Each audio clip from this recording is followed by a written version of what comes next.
Assalamualaikum warahmatullahi wabarakatuh. Mapia kapipita pagari. I don't know how to greet you. Hello, good evening in Arabic. So I just greeted the Maranao siblings. Mapia kapipita. Good day. I don't know if it's good morning or good day, but it's morning there, so okay. But anyway, hello, good evening. It's evening here. I don't know what time it is in your place. I just talked to our black native Latine, immigrant. I'm drinking water. LGBTQIA+, Muslim and other oppressed siblings. And but I need to talk to you. Because we talked before, but I'm gonna talk more. I think what I wanna emphasize, because I'm getting tired and I wanna pray for you. But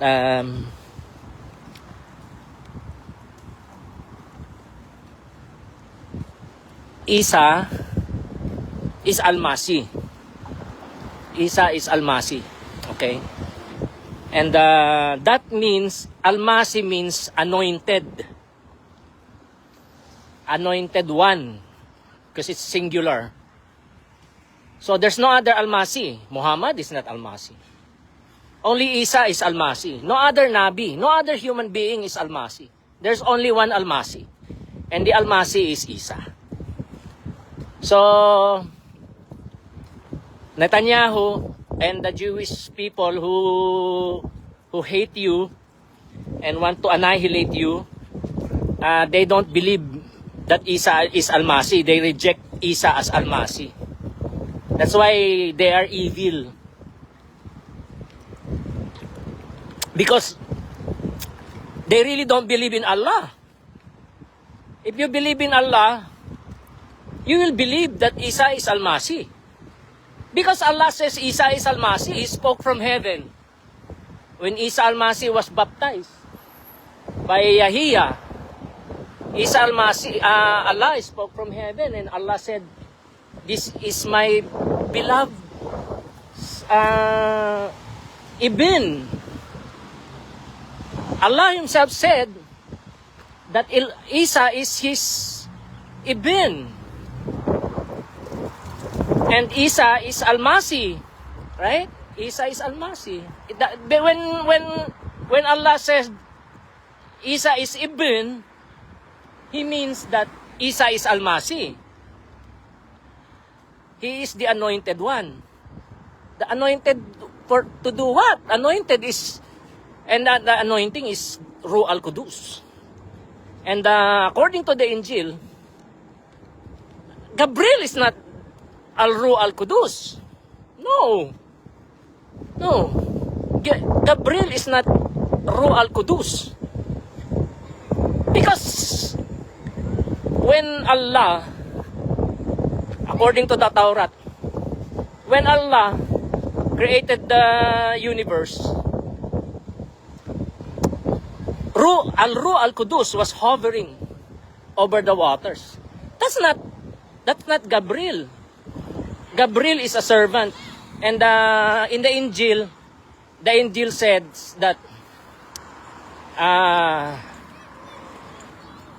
Al-Ruh is Lord. Okay? Al-Ruh is Lord. So, don't believe the lie. Don't believe the lie. So, the anointing, that's why Isa is Almasi, he is anointed, but the anointing is Al-Ruh al-Qudus.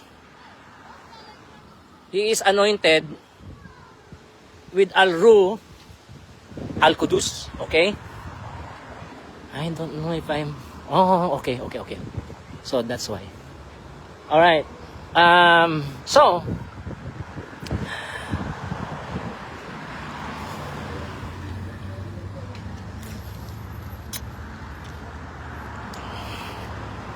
Isa Almasi Isa is Al-Masih, and the anointing that was given to him is not oil. The anointing that was given to him is Ruh Al-Qudus. By the way, Ruh Al-Qudus cannot live, Gabriel cannot live in you. Because Gabriel is not God. And human beings were created by Allah to be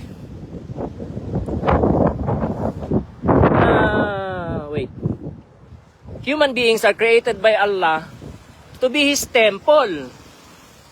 So okay, we're gonna go straight.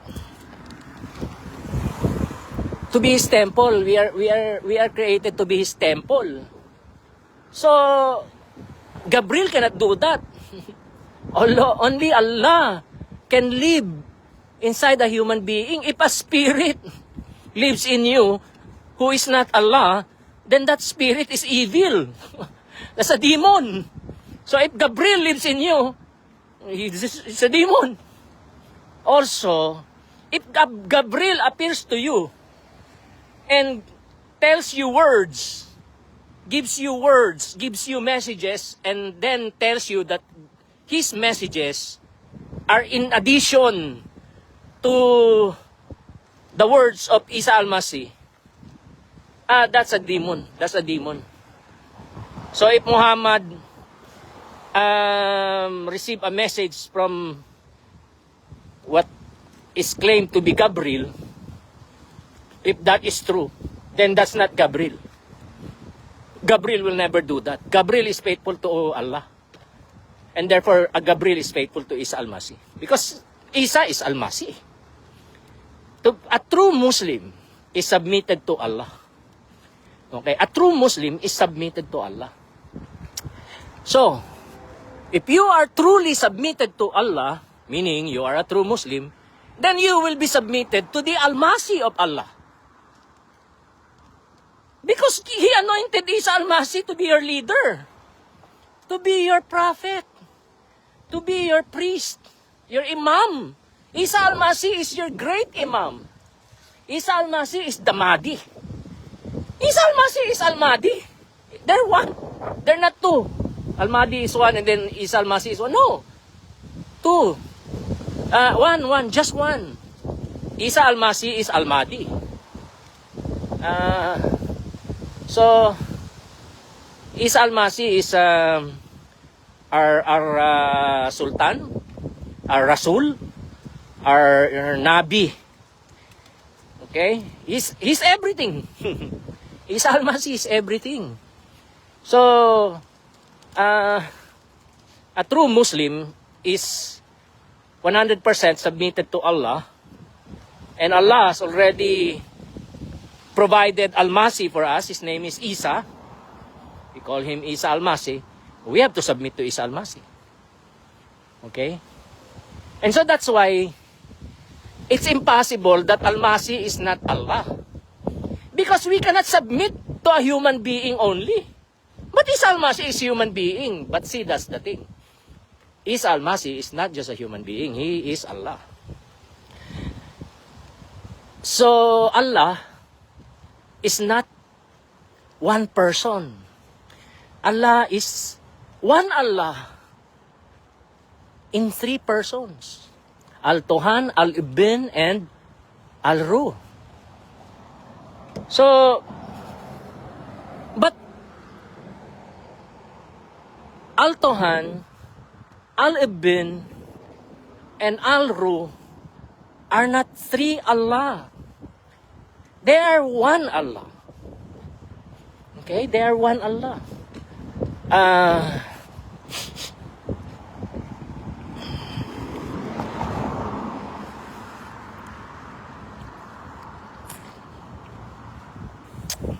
So,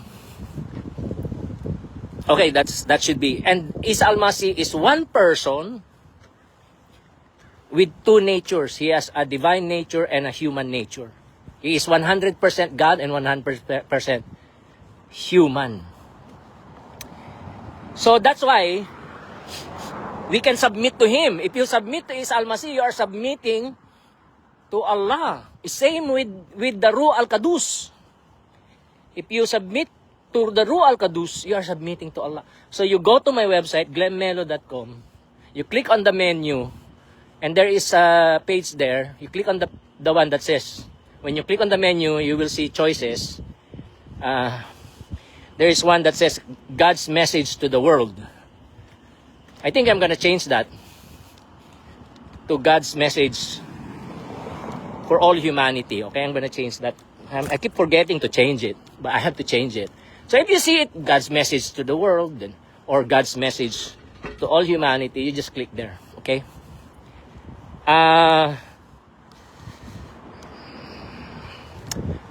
I'm not sure if I will change that to Allah, the message of Allah for all humanity. I don't know.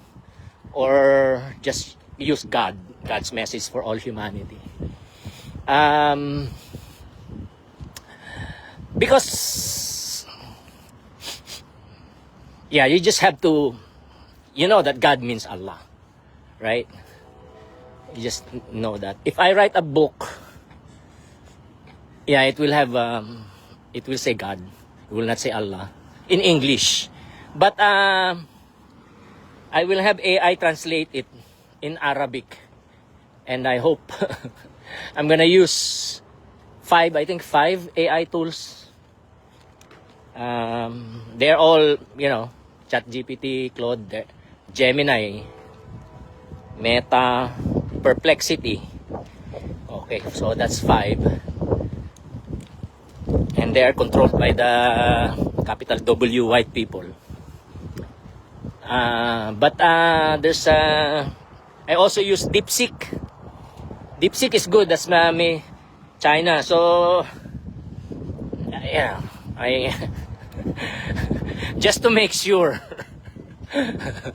just to make sure that yeah,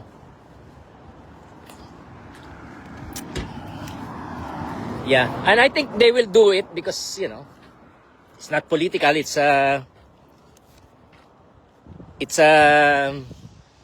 Sorry, it's spiritual. So, but I don't know. Maybe it will have some. Yeah, it will refer to beasts like that. Okay.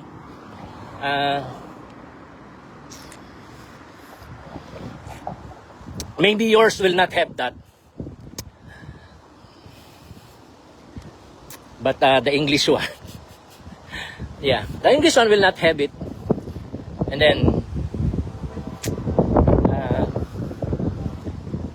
I'll probably add some things later on. Okay, because yeah, it's a horrible situation. Here, fake Christians. Okay, so Isa al-Masih is 100% Allah and 100% human. Okay? He's the second person of Allah. He's not a second Allah. Because there's only one Allah. But he is the second person of Allah. Okay? I know you need to you really need the Al-Ruh al-Qudus to understand what I'm talking about, what I'm sharing to you. So I know you will not understand this and you will not like it. And you hate me. And yeah, I've noticed there are many Muslim siblings of ours who are controlled by the Nazis, the capital W white people. They are controlled. And a lot of them went to prison. That's why in the name of Isa al-Masih, we break the power of drug addiction over our Muslim siblings all over the world. Allah is using that.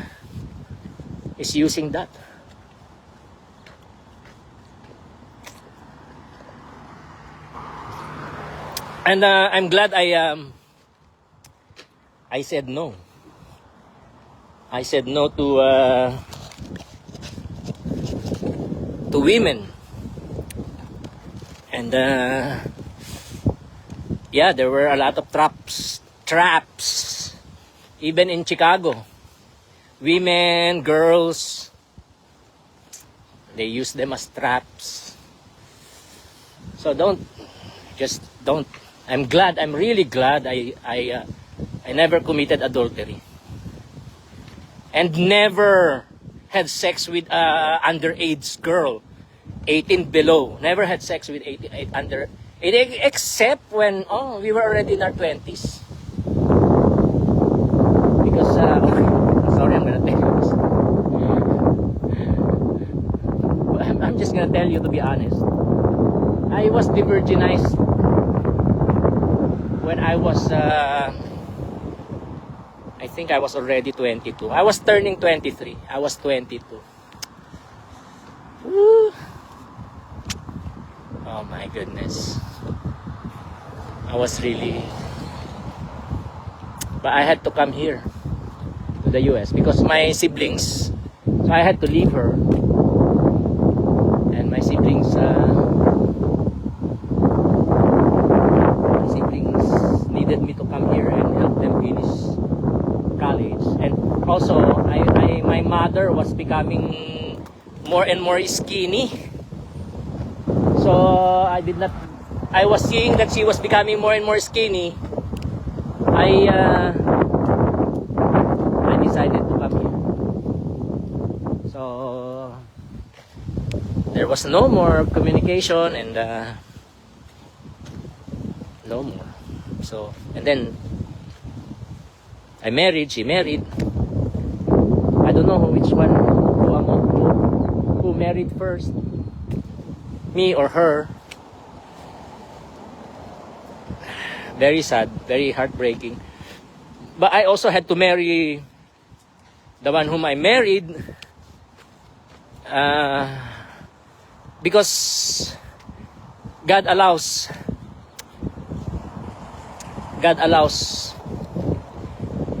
things like that to happen, because I will not be where I am now. I will not know what I know now if not for the previous one.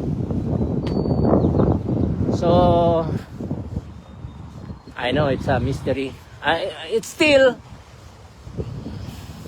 I should have not married.